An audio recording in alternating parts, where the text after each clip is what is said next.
मातृभाषा है और पूरे भारतवर्ष के खासकर नॉर्थ इंडिया में बोली जाने वाली सबसे बड़ी भाषा है। और इसमें शब्दों का एक शब्द का परावाची शब्द अनेक होते हैं, जैसे अग्नि का आग, अनल, पावा, आकाश का नभ, गगन, अंबर, दुख का कष्ट, पीड़ा, सूर्य का होता है रक्षत, सूर्य का होगा रवि, दिनकर, दिवाकर, रवि, दिनकर, दिवाकर, कमल का होगा पंकज और जलस। श्री गणेश करना, श्री गणेश कष्ट का होता है पीड़ा, कष्ट का क्या होता है? पीड़ा, दर्द, है ना, कष्ट का होगा, कष्ट का पीड़ा दर्द होता है। श्री गणेश करना का अर्थ होगा जैसे आरंभ करना। इसका हम लोगों को वाक्य में प्रयोग करने पर हमारा हिंदी जो है ना वो समृद्ध हो जाता है, अच्छा लगता है। जैसे आयुष अपनी पुरानी दुकान को पुनः श्री गणेश किया, चार चांद लगाना, इसका अर्थ होता है शोभा में वृद्धि होना। चांदनी रात में चंद्रमा के प्रकाश से ताजमहल में चार चांद लग जाता है। घी के दिए जलाना, अति प्रसन्नता प्रकट करना। तुम नीट की परीक्षा में सफल हो जाओ तो मैं घी के दिए जलाऊंगा, घी के दिए जलाओ। या तुम अखिल भारतीय प्रतियोगिता परीक्षा में सफल हो जाओ तो मैं घी के दिए जलाऊं। गुजरी का लाल, गरीब के घर गुणवान का होना। विद्यापति अपने वंश में गुजरी के लाल थे, प्रेमचंद अपने वंश में गुजरी के लाल थे।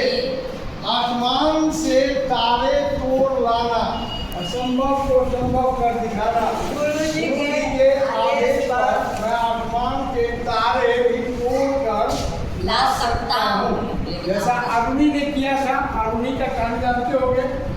और इसी तरह प्रत्येक की हिंदी में देखोगे कि अपनी भावना को तुम क्या सोचते हो, तुम्हारा क्या पर्सनैलिटी है, ये तुम्हारे लेखन से पता चलता है। तो 2-3 विकल्प दे दिया जाता है, उसमें किसी एक पर तुमको 20 वाक्यों में या 10 वाक्यों में एक छोटा लघु निबंध लिखना रहता है। जैसे इसमें बहुत इंपॉर्टेंट है पर्यावरण संरक्षण, महंगाई है और बेरोजगारी है। अंतर स्पष्ट करें। उपसर्ग उस शब्दांश या अव्यय को कहा जाता है जो किसी शब्द या दो शब्दों उपजोड़ सर्ग के योग से बना है। उ का अर्थ है समीप, निकट या पास में है, और शर का अर्थ है सृष्टि करना।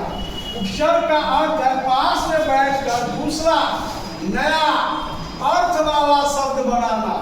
हार के पहले प्र लगा देने पर उसका हार माने माला, उसका अर्थ बदल जाता है। ठीक वैसे ही जब उपसर्ग लगा दिया जाए तो एक नया शब्द बन जाता है, प्रहार बन गया, जिसका नया अर्थ हुआ मारना। उपसर्ग का स्वतंत्र अस्तित्व नहीं होता है। उपसर्ग का स्वतंत्र अस्तित्व नहीं होता है। नहीं होते हुए भी अन्य शब्दों के साथ मिलकर उनके विशेष अर्थ का बोध कराते हैं। उपसर्ग शब्द के पहले आते हैं।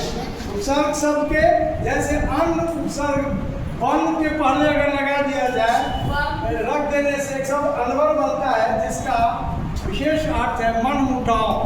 उसी तरह प्रत्यय शब्द के बाद जो अक्षर या अक्षर समूह लगाया जाता है उसे प्रत्यय कहते हैं। प्रत्यय दो शब्दों से बना है, प्रति जोड़ ऐ। प्रत्यय, प्रति का अर्थ है साथ में या पर या बाद में, और ऐ का अर्थ है चलने वाला। अर्थ एवं प्रत्यय का अर्थ शब्दों के साथ पर बाद में चलने वाला या लगाने वाला।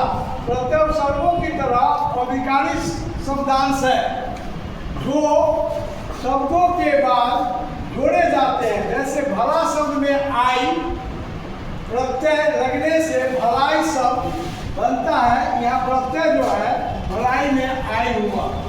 इस तरह उपसर्ग और प्रत्यय का अंतर आप लिख सकते हैं। धन्यवाद।